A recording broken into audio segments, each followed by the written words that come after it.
How are Hungarians miraculously transported? Who's the guy waving the snake? What's the Grinch doing in Budapest?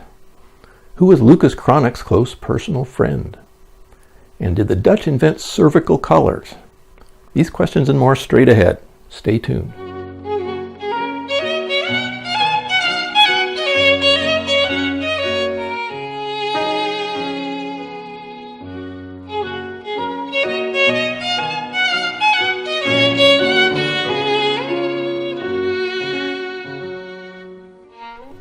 Hello, welcome to the third companion video for our website, Bob and Nella's World. I am still Bob, and my lovely wife, who isn't so crazy about appearing in videos, is Nella. After seeing the first two videos, Nella has more suggestions for me. The main one is that there's too much Bob in these videos.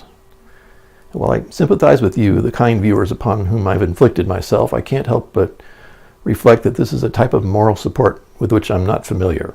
But this video should be to everybody's liking. We'll be visiting Budapest Museum of Fine Arts, where there's a lot of pictures of pretty things that aren't me. There's a fair amount of me too. But first we have to get there. Those of you who watched the second video might remember a remark near the end about being miraculously transported to the art museum by Budapest Metro. The Metro isn't really that miraculous. It's a lot like subways in other cities. But it's extremely affordable, and it's also quite old. When it started operations in 1896, it was the first electrified underground railway on the European continent. While the cars have been modernized over the years and coverage of the system has been expanded, the original line, known as Line 1, is still part of the system. This is the line that we took to get to the museum. We got off the metro at a stop with this name, pronounced Hoshuktere. Sorry, Hungarians, I'm doing my best here. You might expect that this name translates to something like Art Museum, but it doesn't. It means Heroes Square. Heroes Square is this large open area which is next to the museum. As you can see, there's a column and a couple of colonnades and green statues everywhere.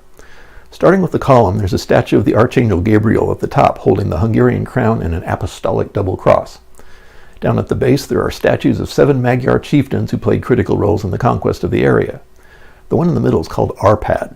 He ruled as the Grand Prince of the Hungarians from 895 until 907, and is popularly considered to be the founder of Hungary. The dynasty descending from Arpad ruled Hungary until 1301. Here are a couple of other chieftains named Elod and Ond. This one, Huba, is probably my favorite because of the way he's tied antlers to his horse's face.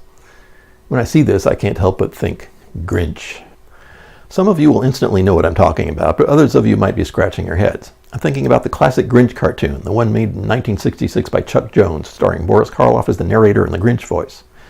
To review, the Grinch is a large green creature that doesn't really like Christmas, so he's going to go down to Whoville in the middle of the night and steal all the Christmas stuff from the town's residents, who are called Whos. The Whos are apparently on the gullible side, as the Grinch thinks he can put on a jacket and a cap and a fake beard and fool them into thinking he's Santa Claus instead of a large green creature, in case someone happens to see him.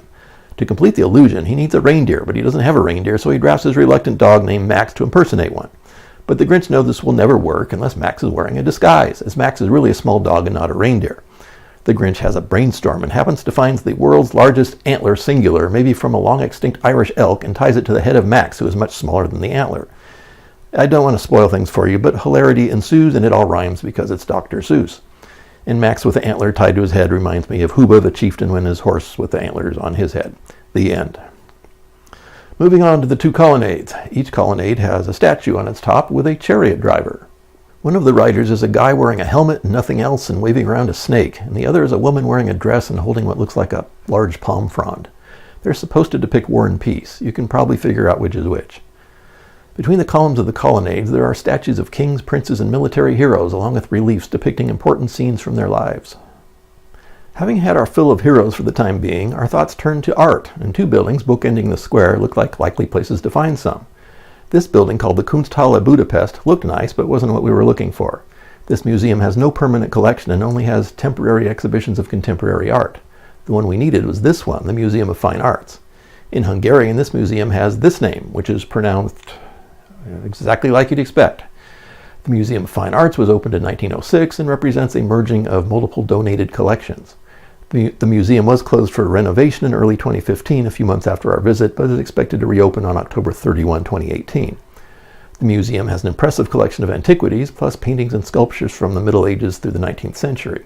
Visit their website, see the link below, for a good sampling of their artworks, or check them out the next time you're in Budapest. but here's some of what they have to offer.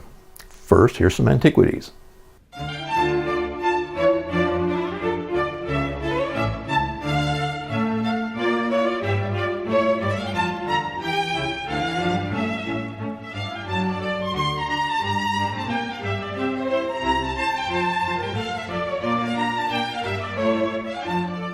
A little bit of pre-Renaissance stuff.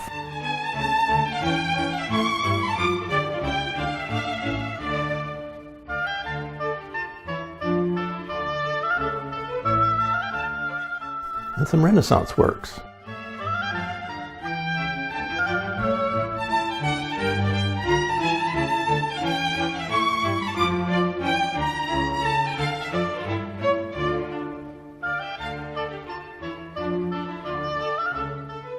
This bronze of a horse with mounted warrior has been judged to be a work by Leonardo da Vinci and is thought to be a model for a larger work that was never completed.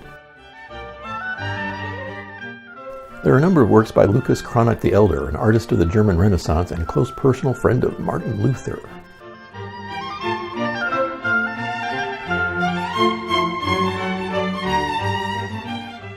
These complementary works, both called the ill-matched couple, show couples where one member is significantly more attractive than the other. In each case, the more attractive member is mainly interested in the money of the less attractive one.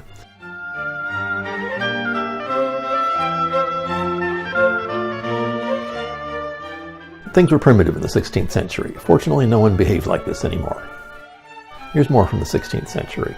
Mostly people were still painting religious themes, but they were also starting to explore subjects from Roman mythology.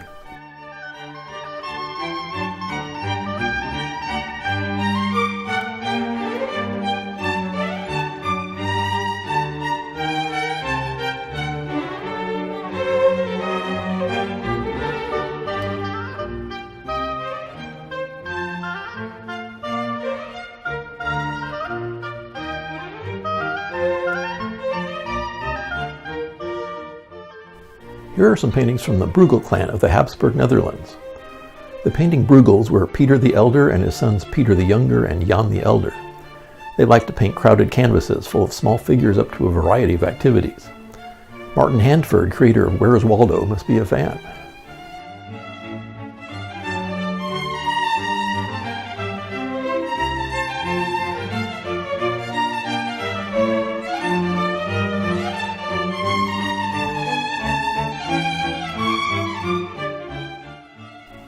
Here are some 17th century works by Spanish artists.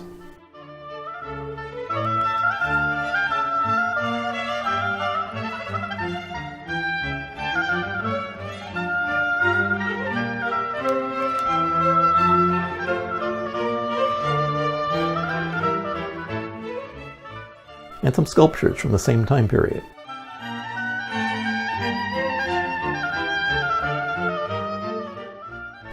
Meanwhile, up in the north, Dutch and Flemish art was being created for ordinary people. Protestant churches largely rejected the ubiquitous iconography found in Catholic churches, and secular customers had more of an appetite for portraits and scenes from everyday life.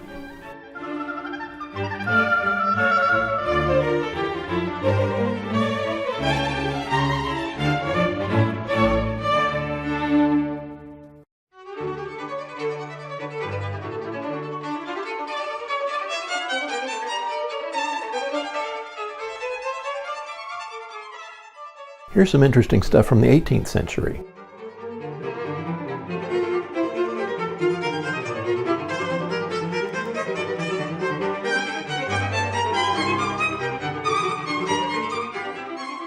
And the 19th century.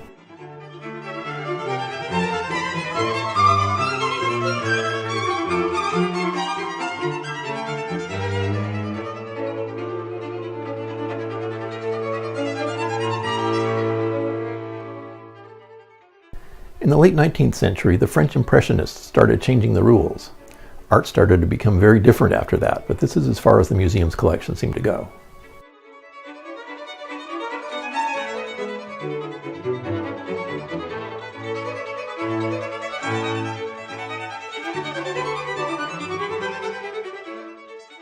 From the museum, we hopped back onto the metro and returned to our hotel, where our next appointment with Destiny awaited us. But that will be in the next video. As for this one, thanks for watching, and please leave your reactions below. I'll leave you with one of my favorite paintings from the museum. It's another painting with the everyday life theme depicting a tradesman with one of his customers. I hope you like it too.